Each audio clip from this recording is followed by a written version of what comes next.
Hi, it's Dr. Nadia here, founder of the Doyenne Agency and creator of Straight Talk About Sales. And today I wanted to talk about pricing. I recently received a call from one of my good friends and she was having a moment. And in her moment, she goes, I've looked at my competitors' pricing and she charges a lot less than I do for doing very similar work. Now, after asking some more probing questions and really getting down to the nuts and bolts of it, the truth is that their work is similar, but it's not the same. Hence the reason why her pricing is different. The other thing to realize is that what if they did do the same exact thing and charge differently? Doesn't matter. They're two very different people that bring different skill sets to the table.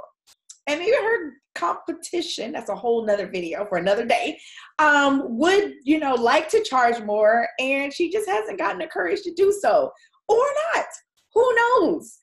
We didn't have a conversation with her. I just talked to my friend and talked to her about ways that she could help, one, her current clients understand the value of what it is that they're getting. So making sure she's really clearly communicating that, and also what makes her different. If you start just basing everything on price, you make yourself a commodity and you're way more than just a loaf of bread, right? So it led me and it reminded me of this article I actually read at the end of last year, and I just never did a video on it, which was all about the hoax that Payless Shoe Source did when they created this fake company called Palesi. I thought it was hilarious. After reading some of the commentation, I was like, okay, I can see some of the pros and cons. There's some people that were really pissed off about it, but that's not what this is about. So just to kind of give you some context, if you have not read the article, Payless decided to pull this hoax on some of its customers. So they apparently invited some influencers to this former Armani store, and they got it all set up and it was beautiful, and the lighting and the ambiance, and it was amazing. And they took their regular shoes, which normally range anywhere, roughly the article said, between 20 to 40 bucks. And they then put it out there as to what these new consumers would pay for these shoes, given the shift in the name and the ambiance and the setting and the environment, all of that, because all of that plays a part, right? And apparently they were able to sell a $20 pair of shoes for as much as $640. Now, at the end, they came clean. They told people that it was just a joke. They gave people their money back, and all that good stuff. But for me, I saw the lesson, especially when it comes to pricing. Sometimes it's really challenging to pick pricing. There's so much information out there around how to price and what to price, and whether you're going to price at bargain pricing or high-end pricing or whatever. And I always remind my clients, or when I'm doing training, is we have Walmart and we have Nordstrom. Like, there is no right or wrong answer. It really just depends on who it is that you desire to serve.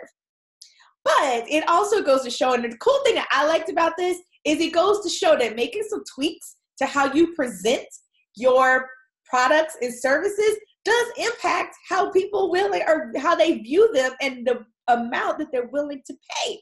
So here are a couple things that I picked up from the video, and I wanted to share with you, especially as we're looking at any shifts that you may make in pricing this year, especially based on maybe former pricing. I encourage my clients to always look at top of year, like, is it time to increase the pricing on some of your packages and programs?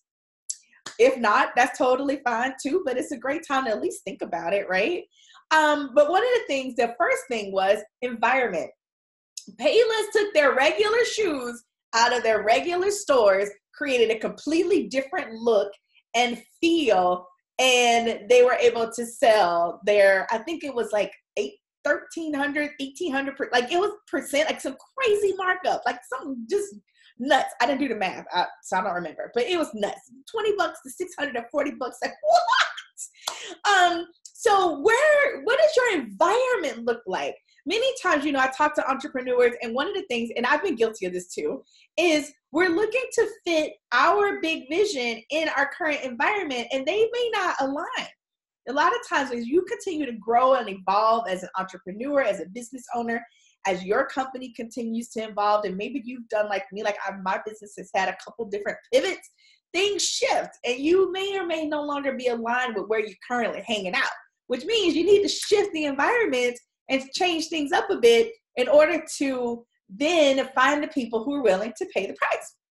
Now, there are some people that are like, I don't care if it's called Palessi or what, I would never ever pay $640 or more for a pair of shoes, right? And then there are some people that are absolutely would. So understand that while everyone, clearly, most of us like shoes, and even just for, I need to have a pair of shoes on my feet, period, whether they're cute or not, right?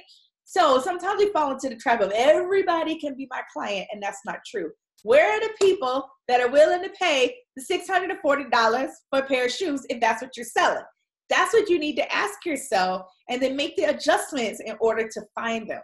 Sometimes we do the opposite. We're like, oh, I'm surrounded by people that only pay $20 for shoes, but I want to sell the $600 pair of shoes. What do I do? Right? And I get that Payless was, playing a joke, but whatever. It was a really good lesson for me. The second thing is look at your packaging, AKA your presentation. How are you presenting your work? Like, are you presenting your work in such a way that people understand that they're walking away and they're excited about walking away or investing or paying a higher price? Are you presenting it that way? When you think about when you go to Walmart or you go to Nordstrom, you have very different expectations when you walk into those different stores based on, right, their presentation and how things operate in those different arenas. And neither one is bad. You just have to decide what you want it to look like. You may like, I don't want to do either one, Nadia, because I want to do my own thing. Do your own thing, but really pay attention to presentation and what are the expectations that your ideal clients have when it comes to client experience, or even before they become a client. What does that whole dating experience, if you will, look like as you're building that know, like, and trust factor before you invite them to invest to work with you? Sometimes the experience is so whack, they're just like, whatever. Like they just can't get past whatever that process has looked like up to that moment in order to really see what it is. Sometimes it's in the actual conversation. We're not doing a great enough job of really painting the picture, speaking to possibility, explaining how things will be different if they take this next step. Like, all of that is part of that conversation that then leads someone to say, okay, I get it. I'm ready. Let's do this, right? And then the last thing I want to share today is confidence.